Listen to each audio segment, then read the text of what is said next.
I never thought a single piece of paper could change everything. My wife, Vanessa, had been distant for months.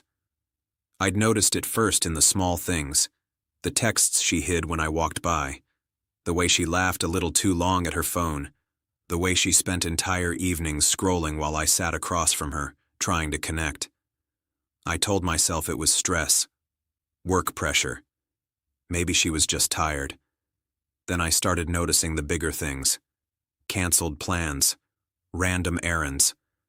That one weekend she claimed she was helping a friend move, only for me to spot her car at the apartment complex where she said she couldn't find a parking spot. I confronted her once. "Who is he?" I asked quietly, hoping it was paranoia. She laughed. "Who?" "No one." But I knew. I knew because my instincts rarely failed. And deep down, she knew I knew. It escalated quickly. She stopped hiding it entirely. I caught her on the couch texting a man, Jason, her co-worker, her friend, her excuse for nights spent out. She had started openly spending time with him, telling me it was harmless, that he was lazy, not serious, but clearly he made her feel alive in ways I no longer did. I tried reasoning. I tried staying patient. I tried fixing things.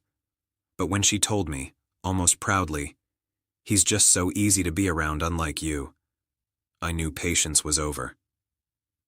One Friday evening I came home early from work. She had invited him over. I walked in and froze. There they were.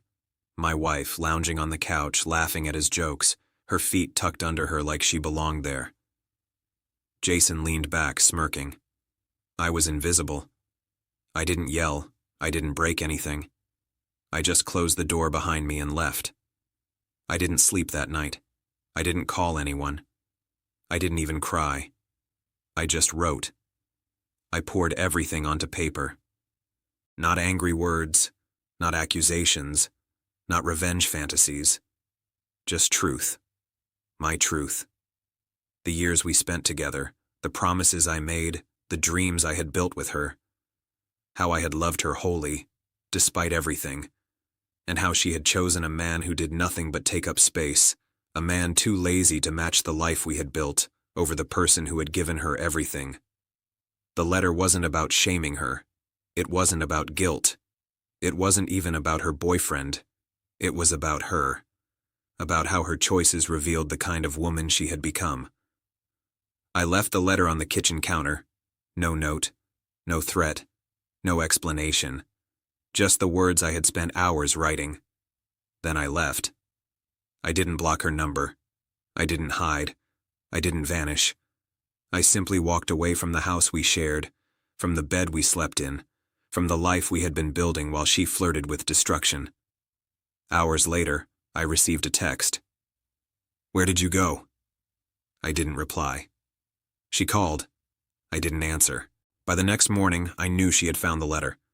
Her first message came quietly. Read it. I didn't respond. Then came the second. "Everything you wrote. It's true." I stayed silent.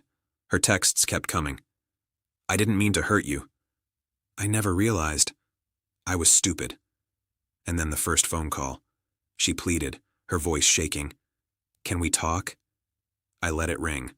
Once. Twice. Then voicemail. 2 days later, she showed up at my apartment. Not to argue. Not to yell. Not to manipulate. Just standing there, holding her purse like a shield, wearing the same red coat she had worn the night I proposed. "I didn't mean for it to go this far," she whispered. "Far?" I asked quietly. "Far? You chose a lazy man over me. You brought him into our life, our home, our marriage, and you didn't even see me." Her eyes welled up. I made a mistake." "I'm not here to judge mistakes," I said. "I'm here to witness choices." She lowered her gaze. "I see that now? The letter, it woke me up." I crossed my arms. "It didn't wake you up. I didn't wake you up. You've been ignoring me for months. The letter just made you face the truth you already knew." Her shoulders slumped. I hurt you. I don't want to lose you. You almost did, I said softly. And the truth is, you already tried. You lost yourself along the way. And if I forgive too easily, I lose myself too.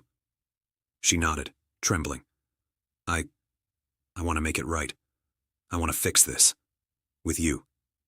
I need proof, I said. Not words. Not promises. Proof. She swallowed hard. Anything. I'll do anything. And that's when I realized something important.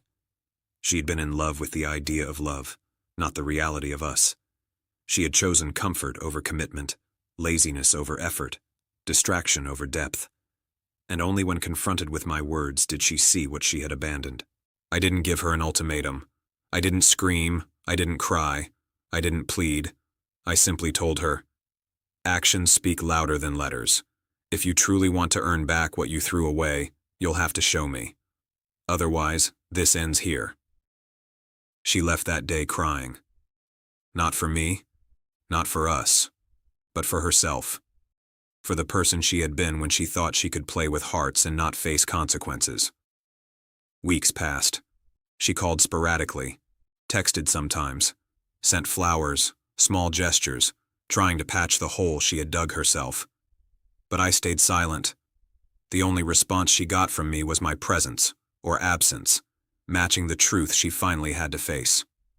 Months later, she returned. Different. Humble. Honest. No more excuses. No more casual cruelty. She understood what she had done, not because I demanded it, but because she had confronted herself. The letter had done its job, not by shaming her, not by punishing her, but by holding a mirror up, by showing her the person I had been, the life I had offered, and the emptiness she had chosen instead. And me? I learned something too. That love, no matter how deep, cannot thrive where respect is absent. That betrayal, however painful, can clarify. That sometimes walking away quietly, with dignity intact, teaches lessons words never could. She begged at my door, yes. But I wasn't the one being begged. She had begged herself to see the truth. I didn't take her back immediately. I didn't promise forever. I waited, watched, and let actions speak. Because a letter can break someone's ego, shatter illusions, and reveal truths. But rebuilding trust, that requires work, proof, and a commitment that begins with self-awareness. The letter changed everything.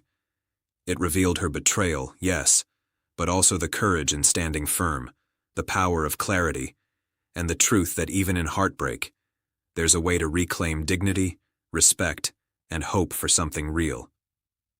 I kept the letter, not as a weapon, not as revenge, but as a reminder. Love is offered freely, but it is never owed, and the person who truly deserves it will recognize it, or they'll lose it forever.